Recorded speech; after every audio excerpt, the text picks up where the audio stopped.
everyone. Welcome to Wealth Redefined. I'm your host, Michael Reynolds, certified financial planner and owner of Elevation Financial on the web at elevationfinancial.com.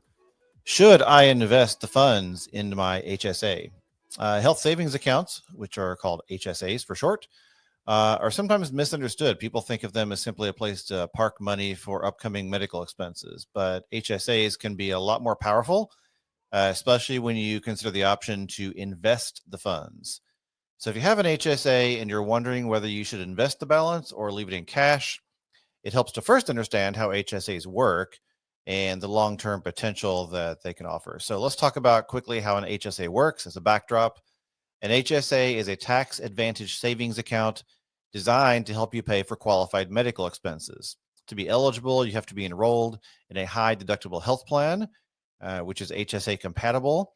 And the IRS sets annual contribution limits for the HSA, which for 2025 are $4,300 for individuals and $8,550 for families, with an additional $1,000 catch-up contribution for those age 55 and older.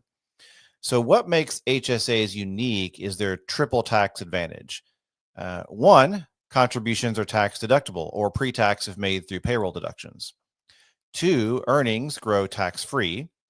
And three, withdrawals for qualified medical expenses are tax-free.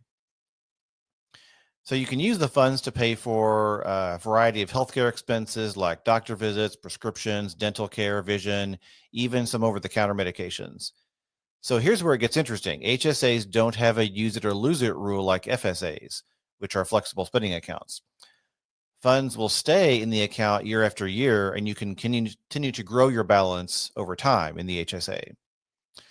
So let's talk about investing your HSA funds versus keeping them in cash. So most HSA providers allow you to invest the balance of your account in mutual funds, ETFs, or other securities once you've met a minimum cash threshold. Usually it's around $1,000 to $2,000. The idea is to give your HSA similar growth potential to other investment accounts like a 401k or an IRA. So what's the case for investing? If you're not using your HSA funds on a regular basis to cover immediate medical expenses, investing can be a smart way to go because you can get compound growth just like your retirement accounts.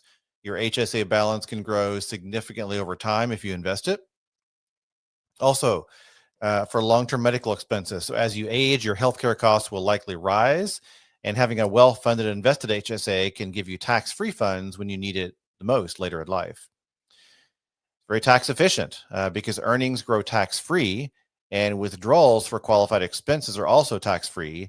HSAs offer a better deal overall from a tax standpoint than traditional IRAs or 401ks. What about the case for keeping it in cash? On the other hand, if you frequently dip into your HSA to cover medical costs, it might make sense to keep a portion or even all of it in cash. One reason would be liquidity. Cash is immediately available when you need it. You don't have to worry about market timing or selling your investments at a loss. Short-term needs, if you anticipate medical expenses in the near future, market volatility could pose a risk to those invested funds. And also simplicity. Not everybody wants to manage more investments, especially if the balance is relatively small. So the decision really comes down to your timeline and your risk tolerance. So if you're using your HSA like a checking account for regular expenses, staying in cash might be more practical. But if you're treating it like a long-term asset, investing it can unlock a lot more value out of it. So remember that cash stays stable, but money that's invested in the stock market can fluctuate in the short term. So while we normally expect growth from investments over the long term, there's no guarantee that your account balance will be stable in the short term. Investments can experience loss, which is a risk when you're investing HSA funds. So there's also a strategic approach that a lot of people aren't aware of, and it's an overlooked strategy sometimes, which is to pay out of pocket for your current medical expenses and then let your HSA grow untouched. So later in life, when you may be retired or facing higher healthcare costs, you can withdraw those funds tax-free by reimbursing yourself for the expenses you incurred years earlier. So here's kind of a breakdown of how it works. So first of all, save your receipts. Whenever you pay for a qualified medical expense out of pocket, keep the documentation. Then let your HSA grow. Leave the funds invested so they can compound over time. and then reimburse yourself later. There's no time limit on when you can reimburse yourself as long as the expense occurred after your HSA was established. So this strategy turns your HSA into a kind of an additional retirement account that has this special treatment where you can literally pay no tax ever on the money. You're essentially getting tax-free growth and tax-free withdrawals years later, as long as you keep good records. So, for example, let's say you pay $1,000 out of pocket for a medical procedure in 2025, and you left your HSA untouched. If that $1,000 invested in your HSA grew to $2,500 in 15 years, you could reimburse yourself for the original $1,000 and still have the additional amount left in the account for future expenses, and that withdrawal is tax-free.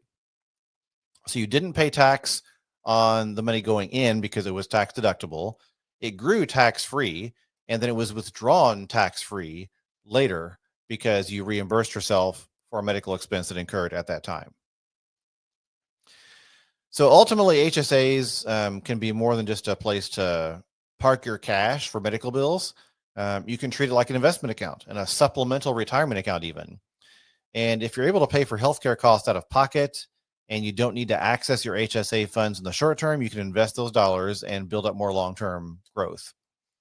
On the other hand, if you really do need your HSA for medical spending in the short term, keep all or some of it in cash to make sure it's liquid and stable. Also, something worth noting is that after you turn 65, the rules around HSA withdrawals get even more flexible, because at that point, you can take withdrawals for any purpose, not just qualified medical expenses, without penalty. If you use the funds for non-medical expenses, you'll pay ordinary income tax on the withdrawal, just like a traditional IRA, but there's no 20% penalty. And if the funds at that time are used for qualified medical expenses, they still are tax-free coming out. So it's a lot of flexibility there. So this gives your HSA a lot of flexibility in retirement. So even if you don't need it for healthcare, it can function as another retirement savings bucket. Either way, just be strategic about it.